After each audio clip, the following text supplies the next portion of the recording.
வணக்கங்க, நான் உங்க மஞ்சு. Welcome my channel. இன்னைக்கு என்ன பார்க்க போறோம் அப்படின்னா, நம்ம லைஃபுக்கு தேவையான 30 விஷயங்கள் பார்க்க போறோங்க. நம்ம லைஃப் நல்லா இருக்கணும், ஹாப்பியா இருக்கணும், நிம்மதியா இருக்கணும் அப்படின்னு நினைச்சீங்கன்னா கண்டிப்பா இந்த 30 விஷயங்களை ஃபாலோ பண்ணி பாருங்க. கண்டிப்பா ஹாப்பியா இருக்க முடியும். சரிங்களா? ஸோ இப்போ வாங்க வீடியோக்குள்ள போகலாம். வீடியோக்குள்ள போறதுக்கு முன்னாடி நம்ம சேனலை இப்போதான் ஃபர்ஸ்ட் டைம் பார்க்குறீங்கன்னா மறக்காம சப்ஸ்கிரைப் பண்ணிக்கோங்க. ஸோ ஃபர்ஸ்ட் விஷயம் என்ன அப்படின்னா, செய்ய நினைத்ததை நம்ம என்ன பண்ணோம் அப்படின்னா உடனே செய்யணுங்க, டிலே பண்ணக்கூடாது. இதுதான் ஃபர்ஸ்ட் விஷயம். ஓகேங்களா? செகண்டு, குறைந்தது ஒரு நாளைக்கு 8 டம்ளர் நீர் நம்ம குடிக்கணுங்க. ஸோ கட்டாமல் எடுத்துக்கோங்க. இது நம்ம உடல் ஆரோக்கியத்துக்கும் ரொம்ப நல்லது, நம்முடைய பிரெயின் ஆக்டிவிட்டிக்கும் ரொம்ப நல்லது. மூன்றாவது, ஒரு நாளைக்கு ஒரு முறையாவது வாய் விட்டு சிரிக்க கற்றுக்கணுங்க. ஸோ அப்படி சிரிக்கும் போது நமக்கு இருக்கக்கூடிய ஸ்ட்ரெஸ் எல்லாமே குறையும். நான்காவது, விரும்பும் நல்ல புத்தகத்தை படிக்க பழகிக்கணுங்க. எந்த ஒரு நல்ல விஷயமா இருந்தாலும் சரி, உங்களுக்கு ரொம்ப பிடிச்ச விஷயத்த கண்டிப்பா ஒரு நாளைக்கு ஒரு முறையாவது செய்ய பழகுங்க, நல்ல விஷயங்களை. ஓகேங்களா? அண்ட் ஐந்தாவது, தினமும் ஒன்றை நம்ம புதிதாக கத்துக்கணுங்க, தெரிஞ்சுக்கணும். ஓகேங்களா? ஸோ இது ஐந்தாவது.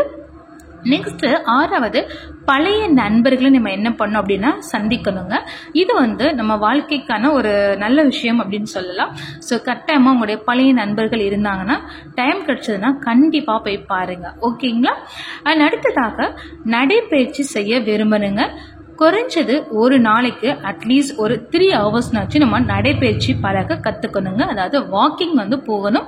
ஸோ இது நம்மளுடைய உடல் ஆரோக்கியத்திற்கும் சுறுசுறுப்புக்கும் ரொம்பவே உதவும். சரிங்களா? அண்ட் அடுத்ததாக, பழம் காய்கறி தினமும் கண்டிப்பாக சாப்பிடணுங்க. ஸோ ரொம்ப நான்வெஜ் அந்த மாதிரி இல்லாமல் பழம் காய்கறிகள் வெஜிடபிள்ஸ் நிறைய சாப்பிட்றதுக்கு கண்டிப்பாக கற்றுக்கணும். அண்ட் அடுத்ததாக, நம்முடைய நண்பர்கிட்ட, அதாவது நம்ம ஃப்ரெண்டு கிட்ட நம்மளோட விஷயங்களை அதாவது நல்ல விஷயங்களை ஷேர் பண்றதுக்கு கத்துக்கணும். சரிங்களா? ஸோ அது 9வது விஷயம். அடுத்ததாக, கவிதை இலக்கியம் நம்ம படிக்கிறதுக்கு கத்துக்கணுங்க. ஸோ நிறைய பேர் அதை லைக் பண்ண மாட்டாங்க, பட் அதை படித்தோம் அப்படின்னா நம்மளோட மைண்ட் ரிலாக்ஸா அண்ட் நிறைய விஷயங்கள் கண்டிப்பாக தெரிஞ்சுக்கலாம். ஸோ முடிஞ்ச வரையும் கவிதை அண்ட் இலக்கியம் படிக்கிறதுக்கு கத்துக்கலாம். ஓகேங்களா? அண்ட் நெக்ஸ்ட் பிறரை மனதார பாராட்டுறதுக்கு ஊக்குவிக்கிறதுக்கு நம்ம என்ன பண்ணோம் அப்படின்னா கண்டிப்பாக பழகிக்கணுங்க. ஸோ இந்த விஷயங்கள் நம்ம கண்டிப்பாக கடைபிடிக்கணும். அண்ட் அடுத்ததாக, பிறரை மற்றவங்கள நம்ம என்ன பண்ணோம் அப்படின்னா மகிழ்விக்கணும், ஹாப்பியாக வச்சுக்கணும். முடிஞ்ச வரையும் கஷ்டப்படுத்தாமல் ஹாப்பியாக வச்சுக்கிறதுக்கு பழகிக்கணும். அண்ட் நெக்ஸ்ட், எந்த ஒரு விஷயமா இருந்தாலும் மற்றவங்க ஒரு விஷயங்கள் சில மிஸ்டேக்ஸ் பண்றாங்க அப்படின்னா அதை முடிஞ்ச வரையும் நம்ம முடியாத பட்சத்துக்கு கோவப்படலாம், பட் முடிஞ்ச வரையும் நம்ம என்ன பண்ணலாம் அப்படின்னா மன்னித்து விட பழக வேண்டுங்க. ஸோ கட்டாயமா மன்னிக்கும் பொழுது நம்முடைய உறவுகள் அப்படின்றது நீடிக்கும், பிரச்சனைகள் வராமல் பாதுகாக்கும். ஓகேங்களா? அண்ட் அடுத்ததாக, பொறாமை பேராசை கோபம் இருக்கக்கூடாதுங்க. இது நம்மளுடைய வாழ்க்கையை அழிக்கிறதுக்கு நிறைய வாய்ப்புகள் இருக்கு. ஸோ முடிஞ்ச வரையும் பொறாமை பேராசை கோபம் இல்லாம நம்ம வாழ பழகிக்கணும். சரிங்களா? அண்ட் அடுத்ததாக, அனைத்தையும் துணிவாக எதிர்கொள்ள வேண்டுங்க. எந்த ஒரு விஷயத்தையும் பார்த்து பயப்படக்கூடாது. நம்மளும் ஒரு மனிதர்களா, நம்மளோட ஆப்போசிட்ல இருந்து வரக்கூடியவங்களும் ஒரு மனிதர்களாம். ஸோ எந்த ஒரு பிரச்சனையா இருந்தாலும் யாரா இருந்தாலும் பயப்படாம துணிவா நம்ம எதிர்கொள்ள கத்துக்கணும். ஓகேங்களா? ஸோ அதுக்கடுத்து, எல்லாம் நன்மைக்கு என என்ன பண்ணோம் நினைக்க கத்துக்கணுங்க. ஒரு விஷயம் நம்மளுக்கு மாறாக நடக்குது அப்படின்னா ஓகே, எல்லாமே கடவுளுடைய செயல் அப்படின்றது நம்ம கண்டிப்பா புரிஞ்சு கொள்ள பழகிக்கணும். அண்ட் அடுத்ததாக, நம்ம குழந்தைகள்னால, நம்ம குழந்தைங்க மட்டும் கிடையாது, எல்லா குழந்தைங்ககிட்டையும் முடிஞ்ச வரையும் அன்பை மட்டுமே நம்ம என்ன பண்ணா விதைக்கணுங்க. எந்த ஒரு கோபத்தையும் பேட் இம்ப்ரெஷன் நம்ம கண்டிப்பா என்ன பண்ணக்கூடாதுன்னா விதைக்க கூடாது. ஸோ முடிஞ்ச வரையும் குழந்தைங்க கிட்ட நல்ல எண்ணத்தையும் அன்பையும் கண்டிப்பா விதைக்க கத்துக்கணும். ஓகேங்களா? அடுத்ததாக, மனம் உடல் ஆரோக்கியம் கண்டிப்பா இருக்கணுங்க. நம்மளுக்கு மனசும் சரி உடலும் நல்ல ஆரோக்கியமா இருக்க பேணி பாதுகாக்க தெரிஞ்சுக்கணும். அடுத்ததாக, எப்போதும் வெற்றி சாத்தியமில்லை என்பதை நம்ம என்ன பண்ணா உணரணும், நம்முடைய குழந்தைகளுக்கும் சொல்லித்தர கத்துக்கணும். ஓகேங்களா? ஏன்னா எப்பவுமே வெற்றி அப்படின்னு நினைச்சோன்னா சிறு தோல்வி கூட நம்ம மனசு தாங்காது. ஸோ முடிஞ்ச வரையும் வெற்றியும் வாழ்க்கையில சாத்தியம்தான் அப்படின்றத நம்ம கண்டிப்பா உணரணும். ஸோ அடுத்ததாக நம்ம வாழ்க்கையில வெற்றி மட்டும் இல்லை, தோல்வியும் இருக்கு. சிறு சிறு சின்ன சின்ன தோல்வியும் நம்ம என்ன பண்ணோம் அப்படின்னா வாழ்க்கையில அவசியம் அப்படின்னு கூட சொல்லலாங்க. ஸோ தோல்வி வந்தது அப்படின்னா வாழ்க்கையை வெறுக்காதீங்க, பரவாயில்ல அப்படின்னு சொல்லிட்டு நெக்ஸ்ட் முயற்சி பண்ண பழகிக்குங்க.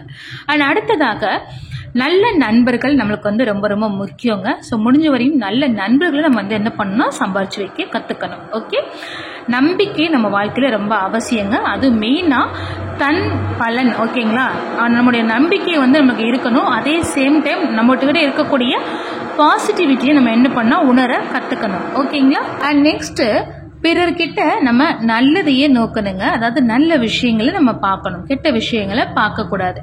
மற்றவங்க கிட்ட இருக்கக்கூடிய நல்ல விஷயங்களை மட்டும் நம்ம எடுத்துக்கணும். ஓகேங்களா. அண்ட் நெக்ஸ்ட் கடந்த காலத்தினுடைய பாடத்தை என்ன பண்ணோம் உணர கற்றுக்கணுங்க. அதாவது நம்மளுக்கு நடந்த பாஸ்டில் நடந்தக்கூடிய சில விஷயங்கள் நடந்திருக்கும், நல்லதோ கெட்டதோ, அதை வந்து நம்மளுடைய லைஃப்ல ஒரு பாசிட்டிவாக ஒரு பாடமாக நம்ம என்ன பண்ணோம் உணர கற்றுக்கணும். ஓகேங்களா.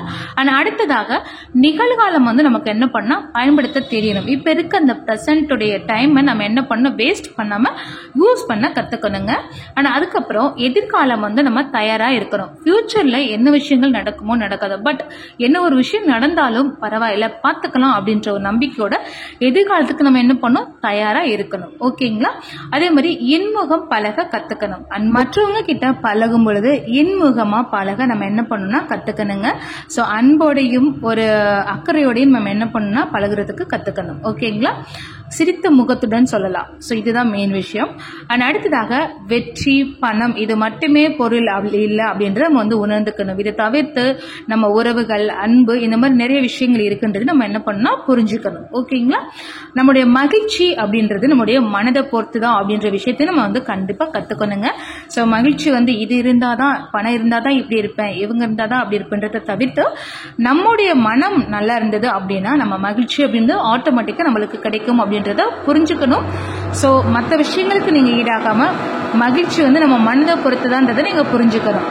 அடுத்ததான் ஃபைனலாக 30வது என்ன அப்படின்னு பார்த்தீங்கன்னா நம்முடைய அதாவது இறைவனை நம்ம நினைக்கணும். தீதும் நன்றும் பிறர் தர வாரா. ஓகேங்களா. அதாவது நல்லது நினைச்சோம் அப்படின்னா கண்டிப்பா நல்லது நடக்கும், கெட்டது நினைச்சோன்னா கெட்டது நடக்கும். ஸோ இதுதான் விஷயம். ஸோ முடிஞ்ச வரையும் கடவுள் நம்பிக்கையோட இருங்க, நல்லதையே செய்யுங்க, தீர முடிஞ்ச வரையும் அவாய்ட் பண்ணிக்கோங்க. ஓகேங்களா. ஸோ இந்த 30 விஷயங்களை நம்ம லைஃப்ல கடைபிடிச்சிட்டு வந்தோம்னா கண்டிப்பா நம்ம வாழ்க்கையில நிம்மதி மகிழ்ச்சி எல்லாமே பெறலாங்க. ட்ரை பண்ணி. ஸோ வீடியோ பிடிச்சிருந்தா மறக்காம லைக் பண்ணுங்க, முக்கியமா உங்க ஃப்ரெண்ட்ஸ் அண்ட் ஃபேமிலிக்கு ஷேர் பண்ணுங்க. நன்றி.